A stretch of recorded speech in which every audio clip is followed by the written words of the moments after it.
Astaghfirullah. Alhamdulillah wassalatu wassalamu ala Rasulillah wa ala alihi wa sahbihi wa mawalah wa la hawla wa la quwwata illa billahi wa ba'du. Alhamdulillah, segala puja dan puji hanya milik Allah subhanahu wa ta'ala. Salawat dan juga salam kita hadiahkan kepada Rasul kita Nabi besar Muhammad sallallahu alaihi wasallam. Malam ini insyaallah kita akan membahas tema nasihat 12 perkara tidak boleh dilakukan dalam berdoa. Ma'asyiral muslimin yang dimuliakan Allah subhanahu wa ta'ala, kita tahu bahwa doa adalah ibadah, dan doa memiliki keistimewaan khusus di hadapan Allah subhanahu wa ta'ala. Karena Nabi sallallahu alaihi wasallam mengatakan dalam sebuah hadis, laisa syai'un aqram 'ala Allahi minad du'a. Tidak ada sesuatu yang sangat mulia di sisi Allah subhanahu wa ta'ala melebihi sebuah doa. Karena hampir semua ibadah terkandung padanya doa. Sebutkan ibadah apa saja, pasti di dalamnya ada doa. Lah doa sendiri, kalau kita mengupas secara dalam, banyak faedah dan manfaat yang kita akan dapati. Di antaranya sababun lidaf'i ghadabillahi azza wa jalla, menjadi sebab pencegat murkanya Allah subhanahu wa ta'ala. Karena Rasul mengatakan, man lam yas'alillaha yaghdab alaihi, siapa yang tidak minta kepada Allah maka Allah akan murka kepadanya. Bahkan doa juga sababun lidaf'il bala qabla wuku'ihi wa ba'da wuku'ihi. Doa ini menyebabkan seseorang tercegah dari bala, bencana, sebelum terjadinya bahkan setelah terjadinya. Dan itu disebutkan dalam sebuah hadis, Nabi sallallahu alaihi wasallam mengatakan, la yaruddul qadar illa du'a. Tidak ada yang bisa mencegah takdir kecuali doa. Artinya, kalau Allah subhanahu wa ta'ala takdirkan kemudian kita ini akan mendapatkan musibah, tetapi dengan adanya doa kita, terkadang musibah itu tidak jadi turun. Itu maknanya sababun lidaf'il bala qabla wuku'i, sebab di mana doa itu bisa mencegah adanya balas sebelum terjadinya, bahkan setelah terjadinya juga bisa diangkat. Kata Nabi sallallahu alaihi wasallam, inna du'a yanfa' mimma nazal wa mimma lam yanzil. Doa itu sangat bermanfaat, baik kepada bala yang sudah turun ataupun yang belum turun. Bahkan doa sendiri menjadikan kita dekat dengan Allah subhanahu wa ta'ala, dan itu berdasarkan hadis Nabi sallallahu alaihi wasallam, ana inda dhanni abdi bi wa ana ma'hu idza da'ani. Saya berprasangka saya, atau prasangka saya, kata Allah, bersama hambaku, dan aku akan bersama dia selama dia berdoa kepadaku. Dan banyak sekali manfaat dan faedah doa ini. Yang ingin saya jelaskan malam ini adalah 12 perkara, termasuk al-i'tida fi du'a, termasuk seseorang itu melakukan hal-hal yang justru dengan doanya bukan hanya ditolak, tetapi boleh jadi mungkin mendapatkan dosa. Apa saja 12 perkara ini? Pertama, berdoa dengan menggunakan lafaz-lafaz syirik ataupun bid'ah. Di dalam surah Jin ayat 18 Allah mengatakan wa annal masajida lillahi fala tad'u ma'allahi ahada. Dan masjid-masjid itu milik Allah, janganlah kalian berdoa bersama Allah siapapun. Karena kalau kita berdoa kemudian memasukkan selain daripada Allah dalam doa itu, selain doanya ditolak, ini kesyirikan, dosa besar. Seperti umpamanya menyebut wali-wali tertentu dan meminta kepada wali-wali tertentu, atau datang kepada orang-orang yang dianggap soleh yang sudah meninggal, kemudian kita datang ke kuburan mereka kemudian meminta-minta kepada mereka. Maka ini doa selain daripada ditolak bisa menjerumuskan kepada syirkul akbar, syirik besar. Kalau diyakini bahwa pengabulan doa itu datang dari orang yang dalam kuburan itu. Ini yang pertama. Yang kedua, berdoa tetapi dalam isi doa itu mengandung hal-hal yang diharamkan Allah atau perbuatan dosa. Seperti umpamanya seseorang masang togel judi gitu ya, sudah pasang, malamnya berdoa pula dia, ya Allah semoga jebol nih nomor ini ya. Atau dia mengatakan ya Allah berikan rizki, mudah-mudahan setelah saya pasang ini besok keluar.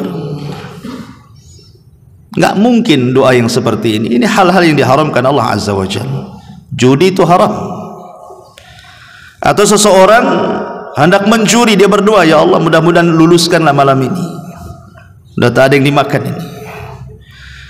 Lah doa-doa seperti ini masuk dalam hadis Nabi sallallahu alaihi wasallam, la yazalu yustahabbu ya la yazalu yustajabu lil abdi ma lam yad'u bi ithmin aw qati'atir rahimin. Senantiasa akan dikabulkan permintaan seorang hamba selama dia tidak berdoa dalam perkara-perkara dosa ataupun perkara-perkara yang di dalamnya ada yang memutus silaturahim.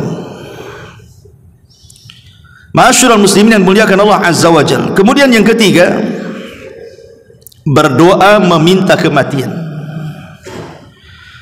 Karena ada orang-orang yang mungkin sudah lelah hidup, menurut dia lelah hidup karena faktor ekonomi, ataupun mungkin lebih daripada itu faktor kesehatan, sudah sakit lama sekali. Kemudian dia berdoa kepada Allah lebih baik mati daripada hidup. Maka Nabi SAW melarang, tidak boleh berdoa meminta kematian. Kata Nabi SAW, la yatamannayanna ahadukumul maut li dhurrin nazala bihi. Tidak boleh bagi kalian berharap untuk cepat mati karena sebuah madarat yang menimpanya. Fa in kana la budda, kalaupun harus kemudian mendoakan kematian, falyakul, katakanlah Allahumma ahyini ma kanatil hayatu khairan li wa tawaffani in kanatil wafatu khairan li. Ya Allah, hidupkanlah atau sehatkanlah diriku jika kehidupan ini lebih baik bagiku, tapi kalau memang kematian lebih baik bagiku, maka buatlah kematian yang baik untukku. Kalau memang harus seperti itu karena sudah tidak tahan. Tetapi hukum asalnya tidak boleh seseorang itu berdoa meminta kematian. Kan Nabi SAW yang mengatakan imma muhsinan fala'allahu yazdad khairan wa imma musian fala'allahu yasta'tib.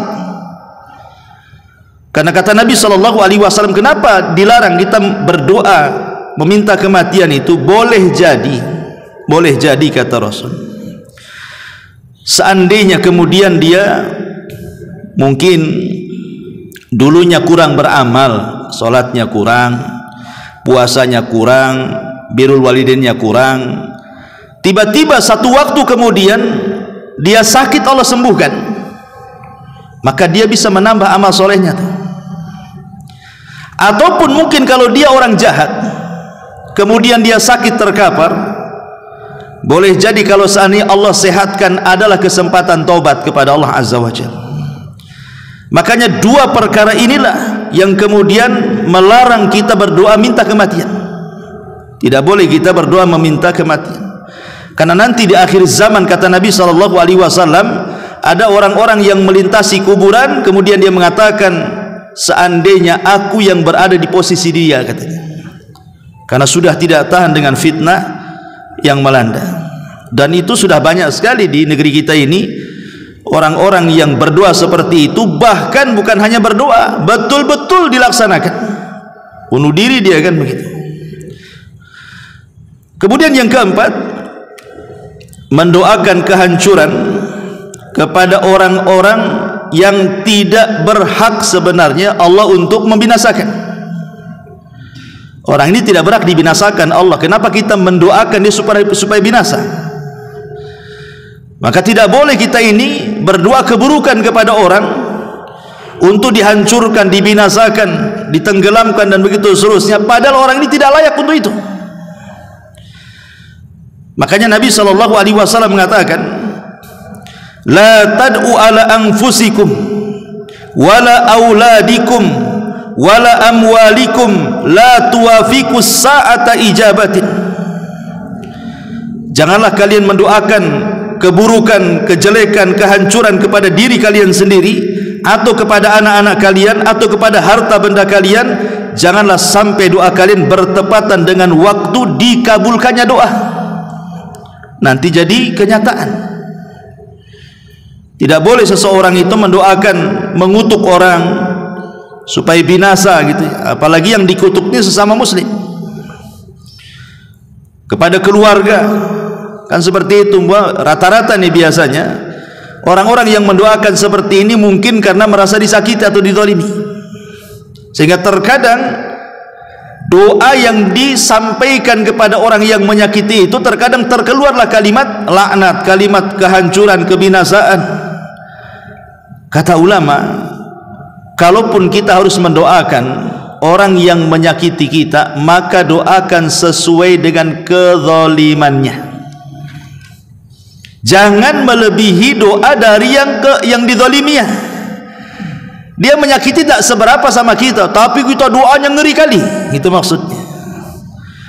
Boleh jadi mungkin dia hanya menggibah kita, atau mungkin ikut memfitnah kita hari itu saja, mungkin sebelum-sebelumnya dia baik, tapi karena sakit hatinya kita, akhirnya kita mendoakan berlebihan dari apa yang ia lakukan kepada kita. Ya Allah, matikan aja dia itu, tabrak aja dia. Oh, ini gimana ceritanya? Nggak boleh kita ini mendoakan walaupun dia zalim sama kita. Tapi kalaupun harus kemudian mendoakan keburukan kepada orang yang zalim, maka doakan sebatas kezalimannya saja. Kalau lebih, berarti tidak ada gunanya. Apa bedanya Anda dengan dia? Ma'asyiral muslimin yang dimuliakan Allah Subhanahu wa taala. Karena hukum menyakiti manusia dengan doa itu juga tidak boleh. Man adza musliman faqad adzani wa man adzani faqad adzallah. Barang siapa yang menyakiti orang Islam, maka ia benar-benar menyakitiku, dan barang siapa menyakiti aku, maka ia benar-benar menyakiti Allah Subhanahu wa taala. Kemudian yang nomor 5, berdoa melampaui batas dengan doa yang terkadang tidak pantas diucapkan. Seperti apa doa-doa yang tidak pantas diucapkan itu? Seperti sesuatu yang Allah mustahil mengabulkannya. Ya Allah, kekalkan hidup saya seperti iblis. Mana bisa doa kayak gitu? Iblis saja lah yang kekal, nggak mungkin kita minta dikekalkan usia kita. Karena para nabi aja meninggal, orang-orang soleh aja meninggal, kita pula ingin seperti umurnya iblis, dan nggak mati-mati kan itu. Ataupun ya Allah jadikan aku malaikat. Mana bisa jadi malaikat ini? Atau jadikan saya nabi. Nggak ada lagi nabi setelah Rasulullah SAW. Nah, itu doa-doa kayak gini nih, ini doa-doa yang tidak pantas. Karena bagaimanapun dia jungkir balik, nggak mungkin dikabulkan, mustahil.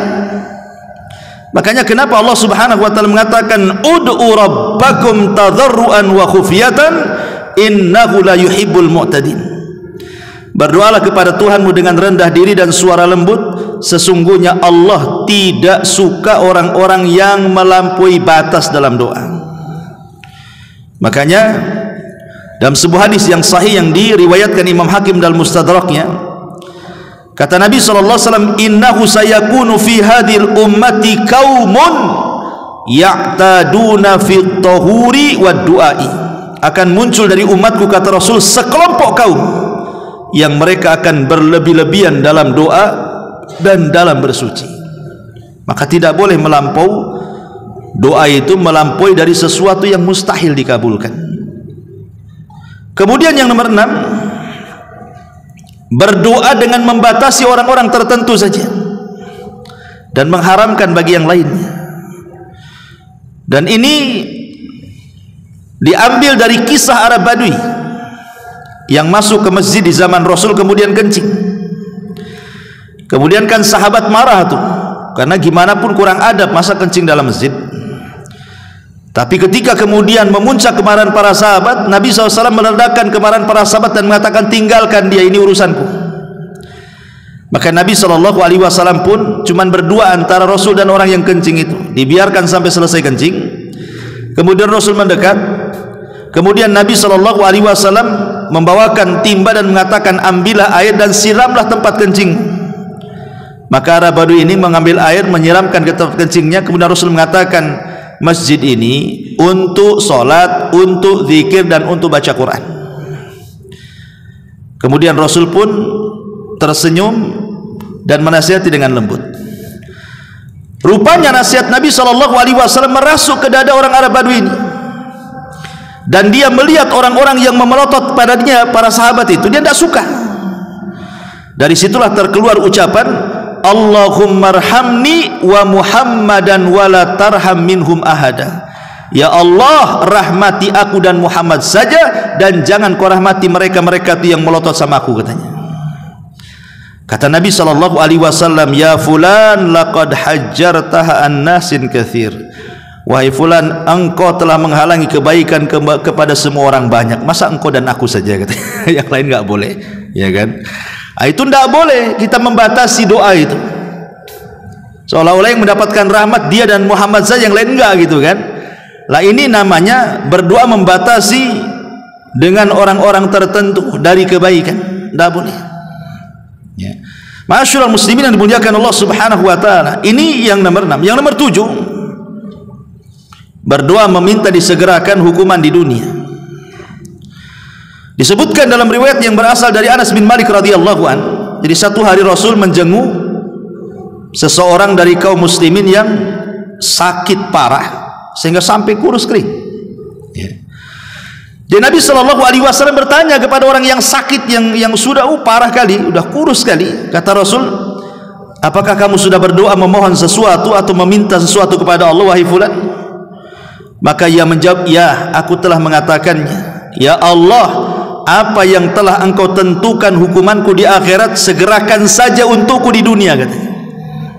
Maksud dia itu, kalau memang engkau sudah menentukan aku akan diazab di neraka, enggak usahlah, di dunia saja, biar aku nanti ke akhirat itu udah bersih, gitu maksudnya. Tapi Nabi SAW mengatakan, ya fulan, jangan katakan seperti itu, engkau tidak akan kuat. Sebaiknya ucapkanlah, Rabbana atina fid dunya hasanah wa fil akhirati hasanah wa qina adzabannar. Ya Allah, berilah kami kebaikan di dunia, kebaikan di akhirat, dan jauhkan kami dari azab neraka. Maka Anas radhiyallahu anhu mengatakan, setelah beliau mendoakan kepada Allah, tiba-tiba orang yang sakit parah ini sembuh. Lihat, Nabi SAW melarang, tidak boleh kita mengatakan seperti itu, walaupun kan sebenarnya secara lahiriah kan baik, gitu maksudnya. Jangan sampai dia pulang menghadap Allah itu dengan banyak dosa, akhirnya menyebabkan dia diazab. Maka dia mengatakan, ya Allah, kalau memang harus aku diazab di akhirat, segerakan aja di dunia. Tapi Rasul mengatakan, jangan mengatakan seperti itu, engkau nggak akan kuat. Mana bisa kuat kamu? Kalau betul-betul Allah Subhanahu wa taala mengazab neraka dengan azaban neraka, diazab di dunia, nggak ada orang kuat. Nanti ketika engkau tidak kuat, akhirnya kemudian minta supaya azab itu dihilangkan. Nah, gimana nanti? Makanya tidak boleh berdoa meminta disegerakan hukuman di dunia. Ma'asyiral muslimin yang dimuliakan Allah Azza wa Jalla. Kemudian yang nomor 8, jangan berdoa yang terkesan main-main kepada Allah. Contoh pamannya dia mengatakan, Allahumma ghfirli in syi'ta, ya Allah ampuni aku kalau kau mau. Kan main-main namanya. Masa minta ampun tidak yakin dengan Allah? Ya Allah ampuni aku jika kau mau, katanya. Kalau nggak mau gimana kan gitu ya kan? Ini kan main-main namanya. Makanya dalam hadis yang sahih dari Abu Hurairah radhiyallahu an, Rasul mengatakan, la yakul ahadukum, tidak boleh salah seorang di antara kalian mengatakan Allahumma ghfirli in syi'ta, ya Allah kalau ampunilah aku jika kau mau. Allahumma arhamni in syi'ta, rahmati aku jika kau mau. Liya'zim al mas'alata fa innallaha la muqriha lahu, hendaklah dia berazam kuat dengan doa, karena Allah tidak bisa dipaksa siapapun. Maka tidak boleh seseorang mengatakan seperti itu. Ini namanya doa main-main namanya. Ngomong saja, ya Allah ampuni aku, titik sampai di sini. Ya Allah rahmati aku. Jangan bilang jangan kalau kau mau, kan gitu ya. Ini nggak yakin orang ini, ragu-ragu, main-main namanya. Kemudian yang nomor 9, berdoa dengan cara mendetailkan permintaan. Didetail-detailkan permintaan. Ya Allah minta rumah, kalau bisa di hook, kamarnya 3 gitu, pakai keraminya, lantainya, semua didetailkan. Ngapain berdoa kayak gitu? Ya Allah berikan mobil, mereknya ini, kursinya sekian, warnanya sekian, engineer-nya, nggak usah didetail-detailkan kayak gitu doa tuh. Doa itu pakai bahasa jami'ul kalim, kalau bisa singkat padat doa itu, nggak perlu detail-detailkan. Ma'asyiral muslimin yang dimuliakan Allah Subhanahu wa taala. Makanya disebutkan dalam hadis Abdullah ibn Mughaffal, dia mendengar anaknya mengatakan, Allahumma inni as'alukal qasral abyad an yaminil jannah idza dakhaltuha. Ya Allah, aku meminta kepadamu istana warnanya putih di samping sebelah kanan surga kalau aku masuk di dalamnya, katanya. Faqal, maka dia mengatakan, ai bunayya salillah al jannah wa ta'udzu billahi minan nar. Enggak perlu kau ngomong begitu, cukup minta surga, jauhkan neraka gitu. Enggak usah disebut-sebut warnanya di samping sini, samping sana kan gitu ya. Cukup minta masuk surga itu sudah cukup. Minta dijauhi dari neraka. Enggak perlu doa itu detail-detail sekali. Karena kalau kita lihat doa-doa yang diajarkan Rasul kepada kita itu semuanya singkat padat, syarat makna. Karena Nabi itu dilebihkan dari seluruh para Nabi, mampu mengucapkan sesuatu yang sifatnya itu jawami'ul kalim, singkat tetapi padat syarat makna. Itu ucapan Nabi. Karena kalau kita mendetail-detailkan sedetail doa itu tidak namanya, melampaui dalam berdoa. Kemudian yang nomor 10, berdoa diselingi dengan musik. Kita sering mendengar, biasanya di acara-acara biasanya kan, nanti satu orang pegang kertas isinya doa, nanti ada lirik musiknya pula dari belakang. Jadi nangis itu bukan isi doa yang didengar, karena lantunan musiknya itu yang buat dia nangis. Jadi Anda menangis itu karena dengar musik, atau karena isi doanya, atau dua-duanya? Ma'asyiral muslimin yang dimuliakan Allah Subhanahu wa taala, asal doa itu adalah tadarrur. Kita merendahkan diri kepada Allah. Kita menjadi hamba Allah Subhanahu wa taala. Itu asal doa, merendahkan diri kepada Allah. Kalau sudah diiringi musik itu hilang semuanya itu. Karena kalaupun dia terasa syahdu, terasa khusyuk, terasa nangis, itu bukan semata-mata karena isi doanya tuh. Bahkan terkadang nggak menghayati isi doanya, yang dihayati itu musik-musiknya itulah. Maka sebaiknya doa jangan diselingi musik. Ma'asyiral muslimin yang dimuliakan Allah Subhanahu wa taala. Kemudian juga yang nomor 11, jangan berdoa dengan suara kencang. Dikeluarkan oleh Imam Ibnu Jarir Tabari dalam tafsirnya. Jadi ada seorang laki-laki datang kepada Nabi SAW dan berkata, ya Rasulullah, aqaribun rabbuna fanunajihi am ba'idun fanunadihi. Rasul, Rabb kami ini dekat ataukah jauh? Kalau dekat ya kita bisik-bisik, kalau jauh kita teriak-teriak, katanya. Ini Arab Badui ini. Dia nanya, Rasul, Allah itu dekat atau jauh sih? Kalau memang dia dekat kita bisik-bisik, katanya. Kalau dia jauh kita teriak-teriak aja, katanya. Maka Nabi SAW terdiam sampai turun ayat. Allah mengatakan, wa idza sa'alaka ibadi anni fa inni qarib ujibu da'watad da'i idza da'an falyastajibu li wal yu'minu bila allahum yarshudun. Apabila hamba-hambaku bertanya kepada wahai Muhammad soal aku, kata Allah, aku dekat, aku ini dekat, aku mengabulkan setiap doa orang yang berdoa. Artinya bahwa tidak perlu berdoa itu teriak-teriak, tidak perlu doa itu kemudian kencang-kencang, tidak. Doa itu khufiyah. Khufiyah itu ya lirih suaranya. Cukuplah kita tahu, kita yang tahu dengan Allah Azza wa Jalla. Tak perlu berteriak-teriak, karena ini bagian daripada i'tidah. Melampaui batas dalam berdoa justru tidak akan dikabulkan, bahkan justru bisa saja kemudian menyelisihi nas yang diajarkan kepada kita, wa idza sa'alaka ibadi anni fa inni qarib. Dan yang terakhir, ma'asyiral muslimin yang dimuliakan Allah Azza wa Jalla, berdoa dengan sesuatu yang mustahil. Tadi sudah disebutkan di awalnya. Tetapi yang mustahil ini untuk menyakiti orang. Dan mengatakan pamannya, dia mengatakan, ya fulan, orang itu sudah menyakiti aku, nanti kalau masuk neraka kekalkan saja. Tidak bisa kita ini menjustice seperti itu, orang masuk neraka kekal di dalamnya.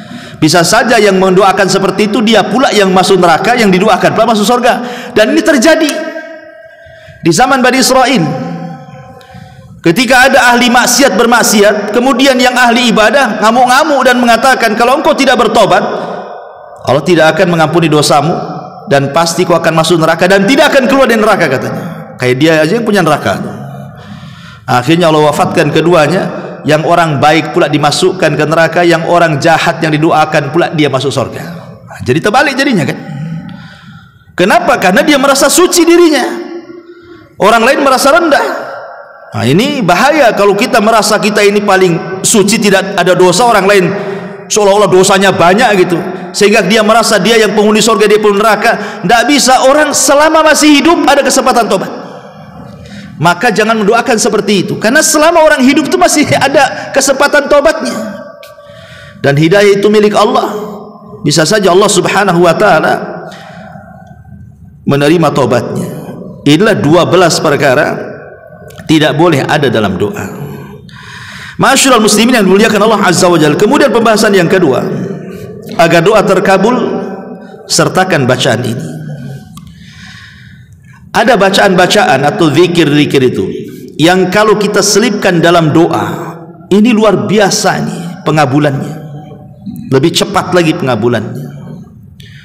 Jadi sebelum kita meminta ini kepada Allah Azza wa Jalla, cobalah selipkan zikir-zikir atau doa-doa ini supaya lebih mustajab dan lebih mujarab lagi doanya. Apa saja? Pertama, sertakan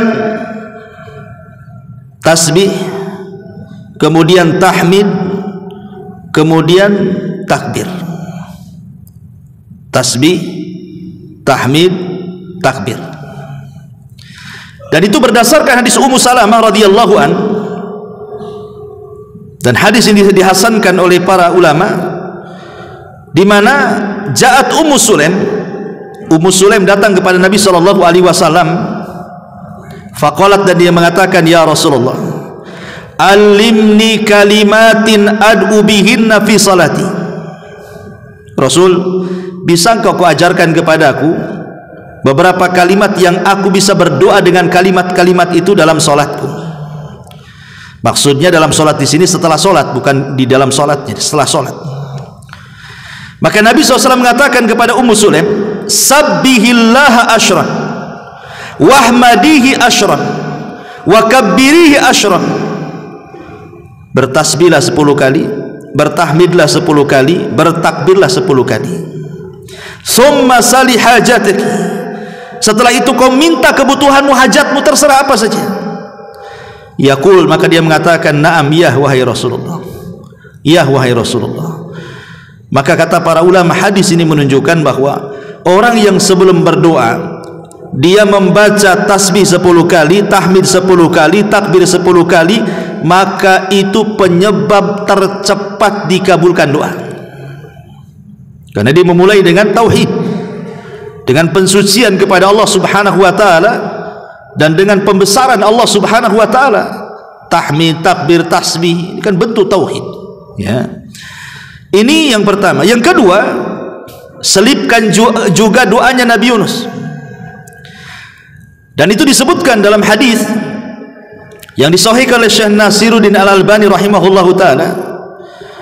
Kata Nabi sallallahu alaihi wasallam, da'watu dhinnuni idza da'a wa huwa fi batnil hut. Doanya Nabi Yunus ketika berdoa dan dia berada di perut ikan itu, la ilaha illa anta subhanaka inni kuntu minadh dhalimin.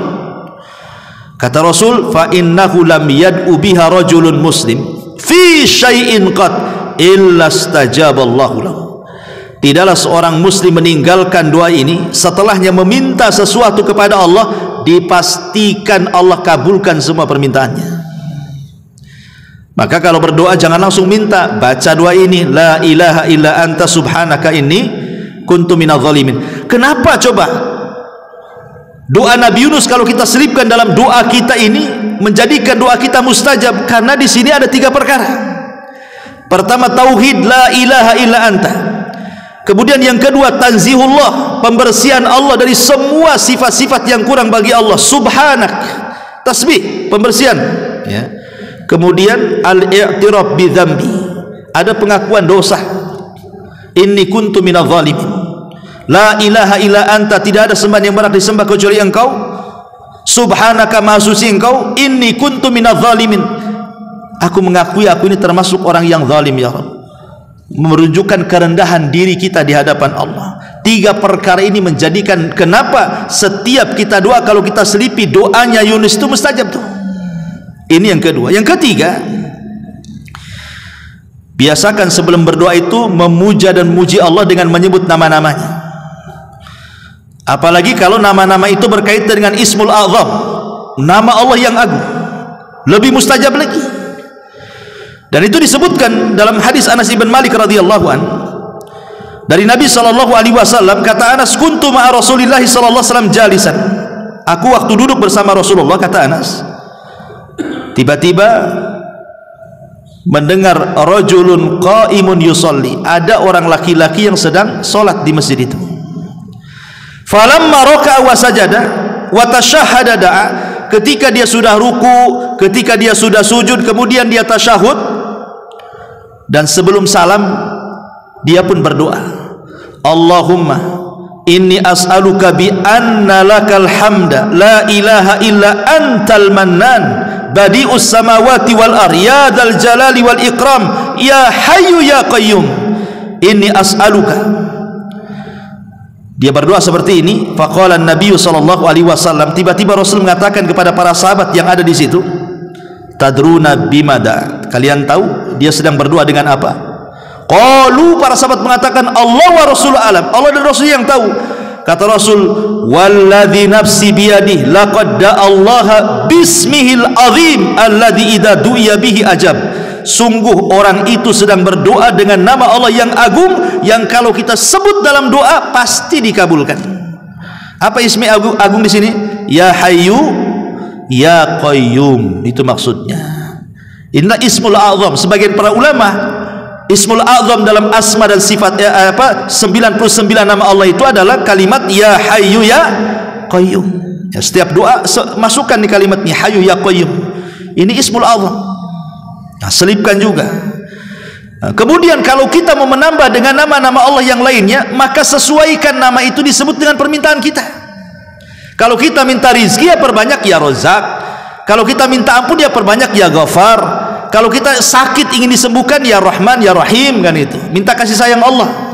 Ya, jadi setiap doa itu ketika menyebut nama-namanya dalam bentuk tawasul kepada nama-namanya, sesuaikan dengan permintaan gitu maksudnya. Ini yang ketiga. Yang keempat, sebelum berdoa bersalawatlah kepada Nabi. Karena Nabi SAW mengatakan kullu du'ain mahjub hatta yusalla ala nabi, hatta yusalli ala nabi. Setiap doa terhalang antara dia dengan Allah sampai dia bersolawat. Jadi walaupun kita berdoa kepada Allah panjang lebar sampai menangis-nangis, kalau tidak bersolawat mahjub, kata Rasul, terhalang antara dia dengan Allah. Makanya salawat itu penting. Tentu salawat-salawat yang syar'i, dan seafdol-afdolnya salawat, kata Ibnul Qayyim, adalah salawat Ibrahimiyah. Salawat yang paling afdol itu adalah salawat Ibrahimiyah. Apa salawat Ibrahimiyah? Salat yang antum baca dalam tasyahud itu, itulah salat Ibrahimiyah. Allahumma sholli ala Muhammad wa ala ali Muhammad kama shallaita ala Ibrahim wa ala ali Ibrahim innaka Hamidum Majid. Allahumma barik ala Muhammad wa ala ali Muhammad kama barakta ala Ibrahim wa ala ali Ibrahim innaka Hamidum Majid. Inilah salawat yang paling afdal. Nah, kalau antum mau baca doa, salat ini bukan hanya dibaca ketika salat saja, ya, bisa dibaca di luar salat, karena ini salawat yang paling afdal ini. Nah, selipkan juga salawat. Ya kalau ini terlalu panjang, ya salat biasalah, Allahumma sholli ala Muhammad, kan gitu ya. Ini yang nomor 4. Yang nomor 5, beristighfar. Beristighfar sebelum doa itu astagfirullah, astagfirullah, astagfirullah. Minta dulu, minta ampun akan dosa-dosanya. Makanya Imam Ibnul Qayyim rahimahullahu ta'ala mengatakan dalam kitabnya Al-Jawabil Kafi, Al-Jawabil Kafi, dia mengatakan, maka idza jama'a ma'ad du'a hudurul qalbi, kalau seseorang itu mengumpulkan doa dengan ditampakkannya hati, dihadirkannya hati gitu. Kemudian di ujung kata-kata beliau, thumma qadima baina yaday hajatihi at-taubatu wal istighfar. Kemudian sebelum dia meminta hajatnya kepada Allah, dia dahulukan tobat dan istighfar, astagfirullah, astagfirullah. Kata Imam Ibnul Qayyim, fa inna hadzal du'a la yakad yuraddu abada. Maka doa ini hampir-hampir tidak ditolak Allah sama sekali. Makanya kalau kita lihat para nabi dan rasul, mereka mewasiatkan kepada anak-anak mereka dan umatnya itu justru memperbanyak istighfar. Contoh Nabi Ayub alaihi salam, Nabi Yakub alaihi salam. Nabi Yakub alaihi salatu wassalam itu kalau sepertiga malam akhir, maka dia bangunkan anak-anaknya tuh. Kemudian mengatakan, beristighfarlah kalian, fa inni astaghfiru lakum rabbi, saya akan beristighfar untuk kalian kepada Rabbku. Maka kemudian mulailah Nabi Yakub berdoa, kemudian diaminkan anak-anaknya, dan itu setiap sepertiga malam akhir. Ataupun Nuh alaihi salatu wassalam mengatakan dalam Al-Quran, dalam surah Nuh ayat 10-12 tuh, faqultu astaghfiru rabbakum innahu kana ghafar. Wahai kaumku, banyak-banyaklah istighfar karena Allah itu zat yang maha pengampun. Apa akibatnya? Yursilis sama alaikum midrar, dengan sebab istighfar kalian Allah hujani kalian. Wa yumdidkum bi amwali wa banin, dengan sebab istighfar kalian Allah berikan kepada kalian harta melimpah dan anak-anak. Wa yaj'al lakum jannati wa yaj'al lakum anhara, dan Allah jadikan kebun-kebun yang subur dan sungai-sungai yang mengalir air dalamnya. Lihat bagaimana faedah istighfar di sini. Ini yang ke-5. Yang ke-6, bertawasul. Bertawasul dengan amal saleh. Kalau kita menghendaki berhajat sesuatu ini, bertawasul. Makanya kenapa Rasul mengatakan la tahqiranna minal ma'rufi syai'a, jangan remehkan sekecil apapun kebaikan. Boleh jadi yang kecil itu dipenuhi dengan keikhlasan. Lah itu kita hajatkan ketika doa. Ya Allah, ya, saya tempo hari datang ke panti asuhan, saya sumbanglah panti asuhan itu. Kalau memang ada pahalanya, ya Rabb, tolonglah saya berhajat hari ini, saya lagi sakit, sembuhkan. Saya lagi susah ekonomi, berikanlah jalan keluar, dan begitu seterusnya. Begitu kita ingat-ingat kira-kira amalan yang menurut antum paling ikhlas itu yang mana. Itu sebut-sebut di situ dalam doa tuh. Itu namanya tawasul dengan amal soleh. Seperti orang-orang yang terjerembab dalam gua, yang tidak mungkin selamat dari situ, tiga-tiganya bertawasul dengan amal soleh, akhirnya keluar dari gua tuh. Nah, ini juga yang keenam, ya, sertakan dengan tawasul kepada Allah Subhanahu wa taala. Inilah diantara bacaan-bacaan yang kalau bisa 6 bacaan ini, saya ulangi, yang pertama adalah apa tadi? Tasbih, takbir, tahmid 10 kali 10 kali. Kemudian yang kedua, berdoalah dengan doa Nabi Yunus. Kemudian yang ketiga, Asmaul Husna, kalau bisa ya Hayyu ya Qayyum Ismul Azam gitu. Kemudian yang keempat, bersolawat. Kemudian yang kelima, beristighfar. Dan yang terakhir, bertawasulah dengan amal soleh. Selipkan dalam setiap doa 6 perkara ini, insya Allah, yakin biidznillah. Ya, Ustadz, saya sudah mencoba dengan 6 perkara ini, tapi kok enggak nampak nih pengabulannya nih. Jangan Ustadz nih main-main aja nih ngasih resep ini katanya kan. Ma'asyiral muslimin yang dimuliakan Allah Azza wa Jalla, ingat sebuah hadis dari Abi Sa'id Al-Khudri radhiyallahu anhu. Kata Nabi sallallahu alaihi wasallam, "Ma min muslim yad'u laisa bi itsmin wala qati'atir rahimin illa a'tahu Allahu ihda thalath. Imma an yu'ajjal lahu da'watuhu wa imma an yu'ajjila lahu da'watuhu wa imma an yudakhkhiraha lahu fil akhirati wa imma an yadfa'a anhu minas su' mithlaha."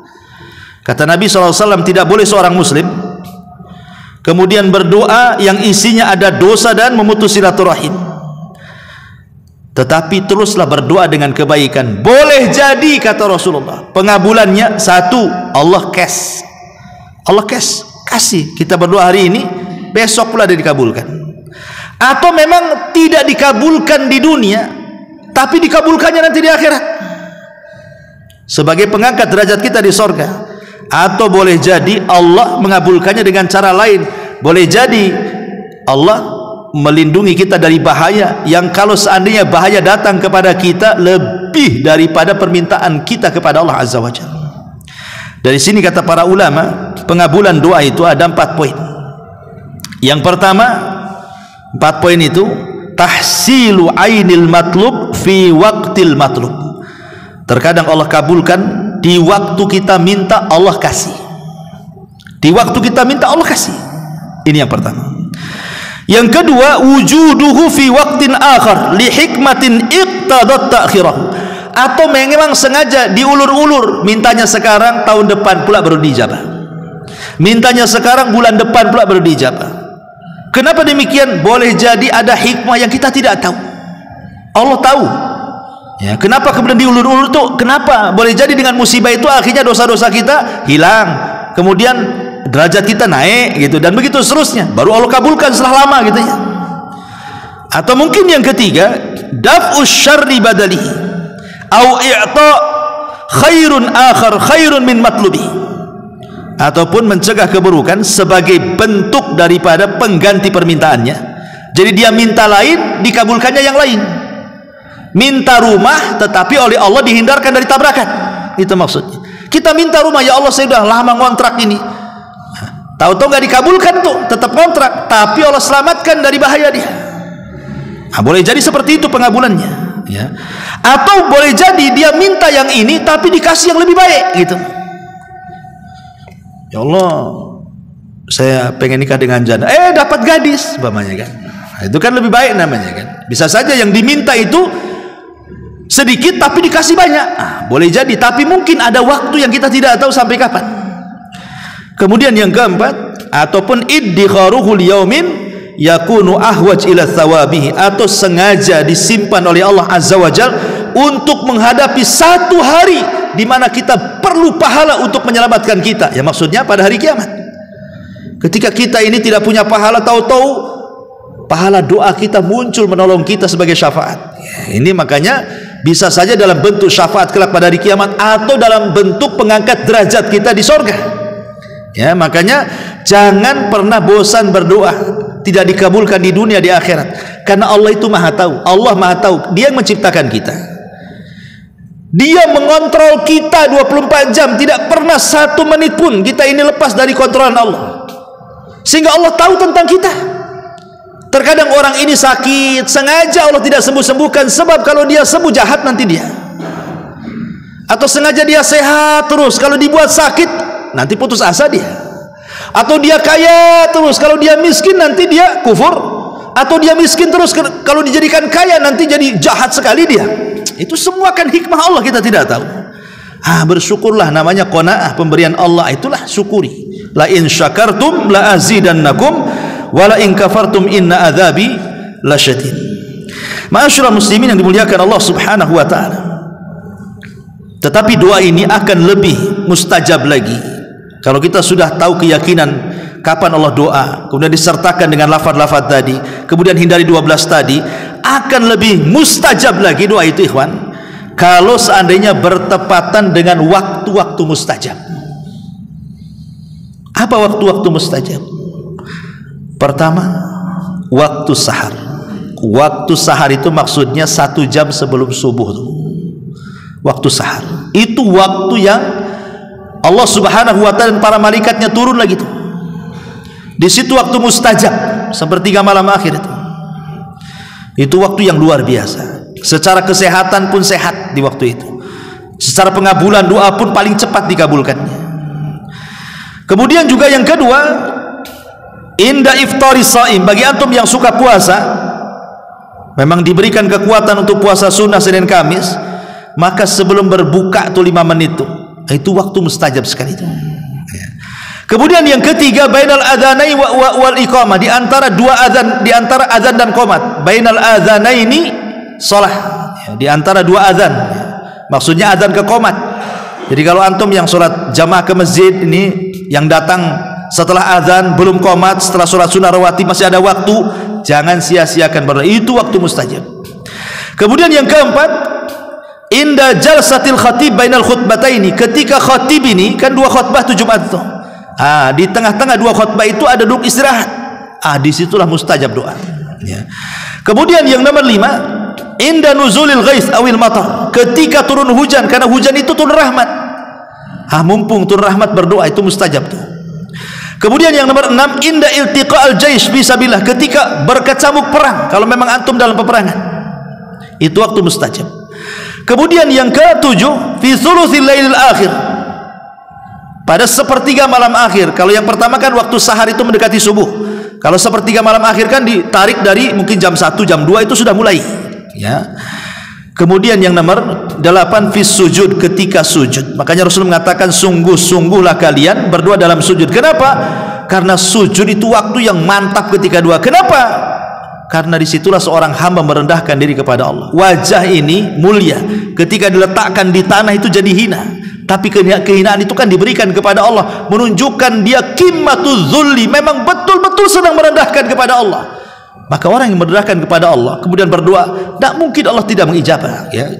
Kemudian yang nomor 9, fi adbaris shalawatil mafruḍah, pada setiap selesai sholat wajib. Tetapi saya arahkan jangan dulu berdoa meminta, selesaikan zikir dulu. Selesaikan zikir dulu, baru kalau zikir-zikir yang diajarkan Rasul sudah dibaca, ada waktu dan antum tidak tergesa-gesa, boleh berdoa setelah zikir tadi, ya. Kemudian yang nomor 10, fi sholati umuman, secara umum dalam kondisi sholat itu mustajab. Kan dalam kondisi sholat itu kan ada waktu-waktu doa yang kita boleh berdoa dengan apa saja. Seperti sujud, ketika sujud setelah kita membaca subhan rabbil a'la, ada waktu kita berdoa. Ataupun dalam tasawuf akhir setelah kita membaca tahiyat, tasyahadat, sholawat, kemudian perlindungan dari 4 perkara, di situ sebelum salam ada doa yang kata Rasul terserah mau doa apa saja, itu mustajab, ya. Kemudian yang nomor 11, fi awqatil idtirar, dalam kondisi susah, dalam kondisi kita kesusahan ekonomi, harusnya lebih mendekat diri kepada Allah, karena waktu anda itu mustajab itu. Amma yujibul mudtarra idada, siapa lagi orang-orang yang akan mengabulkan doa orang-orang yang sulit? Karena orang-orang susah itu tidak ada yang bersandar kepada siapapun kecuali kepada Allah. Mau bersandar sama siapa orang susah itu, ya. Kemudian yang nomor 12, fis safari, ketika safar, itu mustajab doanya. Kemudian yang nomor 13, fil maradi, ketika sedang sakit. Ketika sedang sakit itu mustajab doanya. Maka jangan sampai kemudian ketika seseorang sakit itu malah putus asa, disitulah waktu mustajab doa. Kemudian juga ketika mendengar nida, panggilan, ya, wa du'a indal ba'si, maksudnya ketika mendengar panggilan azan selepas azan itu, ya, nah, itu masuk pada di antara dua azan dan qomat lah itu, ya. Atau antum yang berada di Arafah saat haji, ya, itu mustajab juga doa. Ataupun ketika menutup mata orang yang mati, ruhnya dicabut masih melotot, antum usap. Nah, disitulah kan ada malaikat masalahnya, berdoa kepada Allah Azza wa Jalla, ya. Termasuk juga di malam Lailatul Qadar dan juga di hari Jumat setelah asar sampai maghrib. Nah, itu waktu-waktu yang sangat mustajab, ya. Ma'asyiral muslimin yang dimuliakan Allah Azza wa Jalla.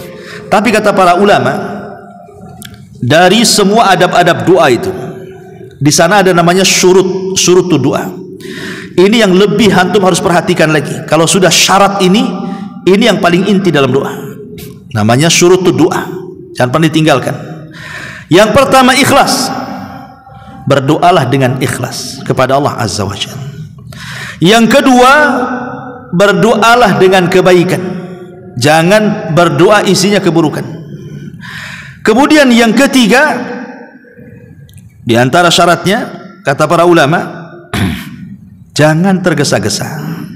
Tergesa-gesa itu maksudnya istijal itu apa?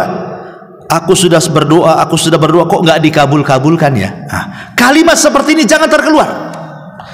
Karena banyak orang yang kemudian merasa bosan berdoa karena tidak dikabul-kabulkan, akhirnya nggak mau berdoa lagi. Saya sudah berdoa berkali-kali kok nggak dikabul-kabulkan. Justru kalimat itu tidak menjadikan doa tidak dikabulkan. Itu istijal namanya. Kemudian yang keempat, hudurul qalbi. Hadirkan hati. Anda ini sedang berhadapan dengan siapa? Dengan Allah Subhanahu wa taala, berarti perlu khusyuk di situ. Cari tempat yang bagus, yang bersih, ya gitu. Minta kepada Allah, ya. Kemudian yang nomor 5, itobatul makan wal mashrab wal malbas. Usahakan jauh dari hal-hal yang diharamkan, baik makanan, minuman ataupun pakaian. Kemudian yang terakhir, bersalawat kepada Nabi SAW. Ini disebut syurutud doa namanya, syarat doa, ya, yang 6 ini. Tentu dengan yang lain-lain tadi yang sudah saya jelaskan, maka doa itu akan lebih mantap lagi. Wallahu a'lam bishawab. Ini diantara faedah doa di malam ini, mudah-mudahan ada manfaatnya. Subhanallah bihamdika, asyhadu an la ilaha illa anta astaghfiruka wa atubu ilaik. Allahu ta'ala. Assalamualaikum warahmatullahi